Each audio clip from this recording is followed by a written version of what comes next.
नमस्कार, आपके साथ मैं हूं सुजाता कुकरेती। आप देख रहे हैं महाभारत और महाभारत में आज कह रहे हैं कि मंदिर जाएंगे लेकिन तारीख नहीं बताएंगे।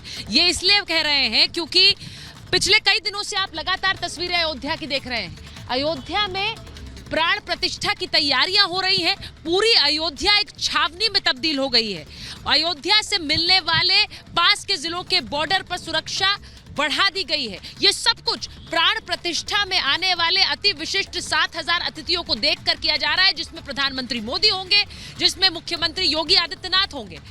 हर कोई प्राण प्रतिष्ठा के लिए आना चाह रहा है, लेकिन कुछ ऐसे हैं जिन्हें निमंत्रण मिला है लेकिन वो नहीं पहुंच रहे हैं।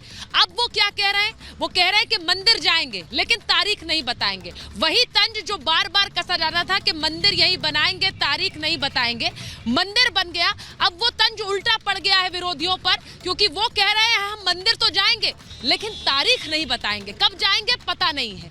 ये मैं इसलिए कह रही हूँ क्योंकि जितने भी नेताओं को प्राण प्रतिष्ठा का न्योता मिला है, उन सब ने बारी बारी करके ये जरूर कहा है कि राम मंदिर जाएंगे और प्रभु श्री राम के चरणों में जाएंगे, लेकिन तारीख नहीं बताएंगे। आपको 3 तस्वीरें दिखाती हूँ।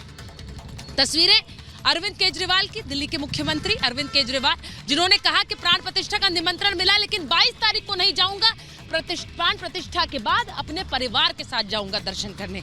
वहीं इसी के साथ साथ शरद पवार, जो कि खुद कह रहे हैं, उन्होंने चिट्ठी भी लिखी और हिंदी में चिट्ठी लिखी और कहा कि प्राण प्रतिष्ठा के लिए 22 तारीख को नहीं जाऊंगा, पॉलिटिकल इवेंट है, बाद में जाऊंगा, कब जाऊंगा तारीख नहीं बताएंगे। यही बार बार हो रहा है। अखिलेश यादव ने चिट्ठी लिखी, उन्होंने शुभकामनाएं दी, कहा 22 के बाद जाऊंगा लेकिन कब जाएंगे तारीख नहीं बताएंगे। आज महाभारत में यही पूछ रही हूं कि क्या वो तंज जो कसा जाता था मंदिर वहीं बनाएंगे लेकिन तारीख नहीं बताएंगे, क्या विरोधियों पर उल्टा पड़ गया है? क्योंकि उनसे पूछा जा रहा है मंदिर तो जाएंगे लेकिन तारीख नहीं बताएंगे।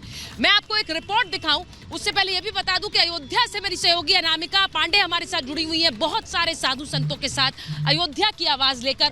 उनसे बात करेंगे और वहां से जानेंगे कि अयोध्या के वासी क्या सोचते हैं इस बारे में। लेकिन पहले ये रिपोर्ट देख लीजिए और फिर महाभारत।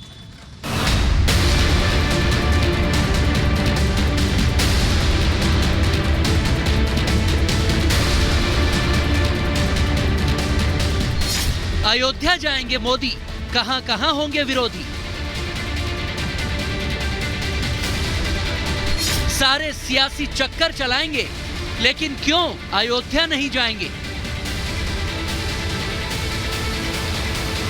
भगवान राम के आगमन के उत्सव में संपूर्ण भारतवर्ष डूबा हुआ है। रामलला भव्य मंदिर के गर्भगृह में पधार चुके हैं। 5 सदियों का इंतजार खत्म करने में अब बस 4 दिन बाकी हैं।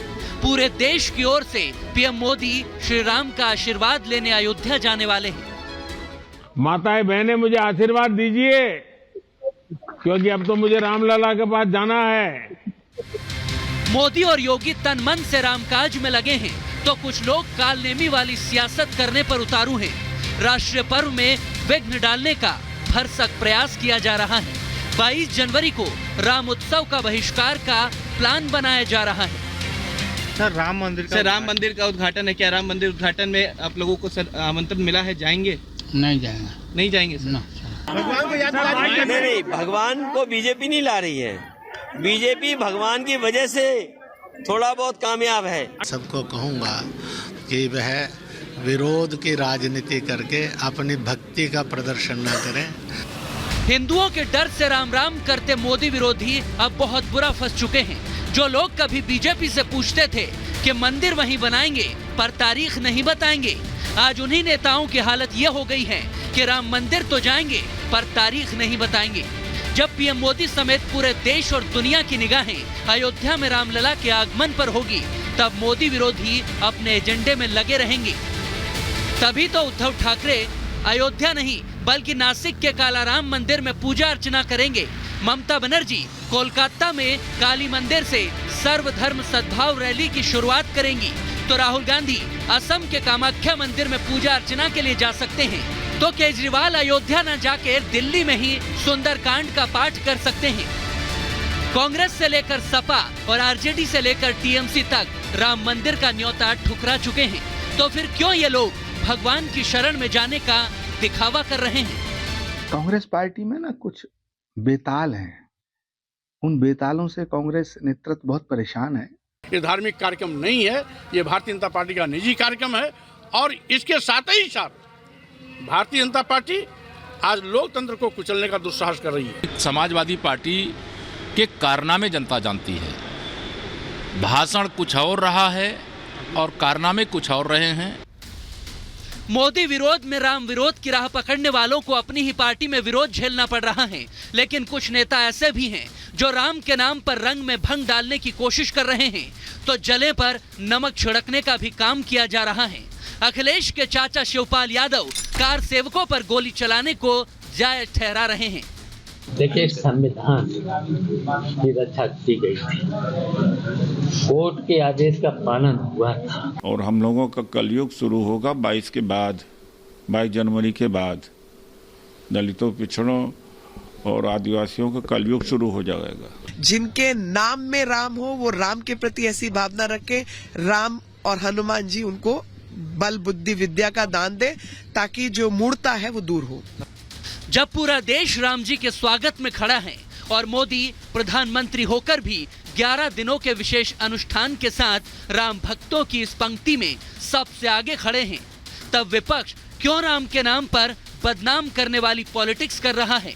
त्रेता युग जैसी अयोध्या देश में राम राज्य का सपना साकार करने लगी है, तो मोदी विरोधी क्यों खुद के लिए सियासी कलयुग की कर रहे हैं कामना? ग्राउंड जीरो से आज महाभारत में होगा इन्हीं सवालों से सामना। और आपको बताऊं कि इस वक्त मेरे साथ जो मेहमान जुड़ रहे हैं उनका परिचय आपसे कराऊं, उससे पहले एक बार बता देती हूं कि दो ऐसे बयान जिन्होंने सियासी घमासान मचा दिया है 22 तारीख की प्राण प्रतिष्ठा से पहले। शिवपाल यादव जो कि समाजवादी पार्टी के वरिष्ठ नेता हैं, उन्होंने सीधे सीधे कहा कि कार सेवकों पर गोली चलाना सही कदम था। अब उनके इस बयान को स्वामी प्रसाद मौर्य के बयान से जोड़कर देखा जा रहा है। क्या यही सोच अभी भी समाजवादी पार्टी रखती है? मनोज सिंह काका जी से पूछेंगे, वो हमारे साथ जुड़ेंगे। उदित राज कांग्रेस के नेता हैं, वो क्या कह रहे हैं? हमारा कलयुग 22 जनवरी के बाद शुरू होगा, यानी कि प्राण प्रतिष्ठा की तारीख को कलयुग से जोड़कर देखना, ये किस तरह की सोच है? मैं अपने मेहमानों का परिचय आपसे कराऊं उससे पहले एक बार सीधे अनामिका के पास जा रही हूं, अयोध्या से हमारे साथ जुड़ रही हैं। अनामिका, जरा बताइए, जो लोग वहां पर हैं उनसे जरा पूछिए, 22 तारीख को राम विराजमान होंगे, कलयुग आएगा? कांग्रेस के नेता इस तरह का बयान दे रहे हैं। सुचरिता, बहुत सारे लोग इस वक्त मेरे साथ हैं राम की पैड़ी पर। मैं इन सभी लोगों से एक बार बात करती हूँ।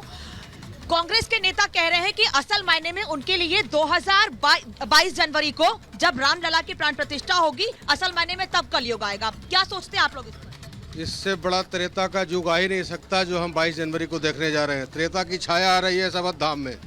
जिसकी बुद्धि मारी गई है उनके बात पे क्या रिप्लाई करें?